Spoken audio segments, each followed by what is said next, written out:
Manta gamma ta tin ta ti tu laku maniam ko larisa Allah di manyokini ya larisa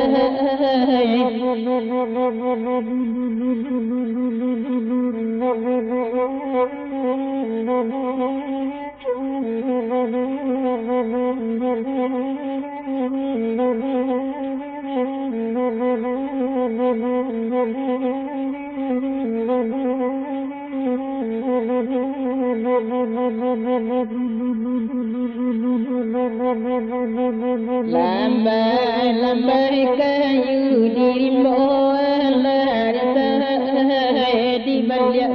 tangan lonaliya larisa Allah di manyokini ya larisa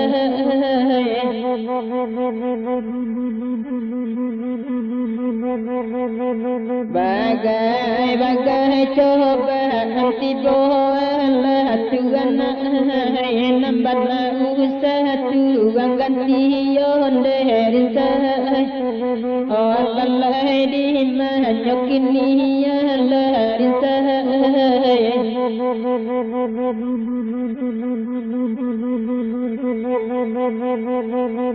pipi jobondo lah membubuhang larisa tapang jawan ati wang lampai onde Tuhan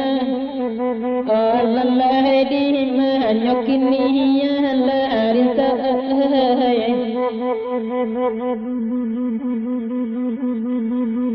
bangsa lalah moden tangguang lah Tuhan sayang dia jalan sampai onde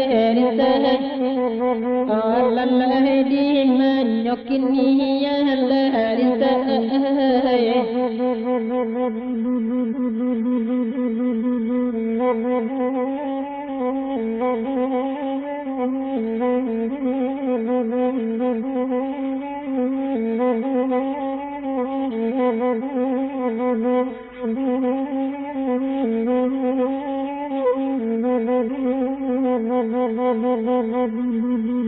den sabang bahtu alin mohana malarisa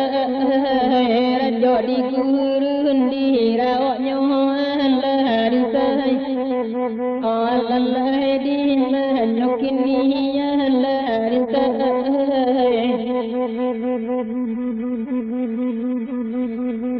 mulo nyokumbang kerajaan malah Tuhan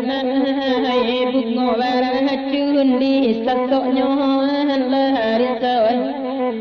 Allah di manyokini ya Tuhan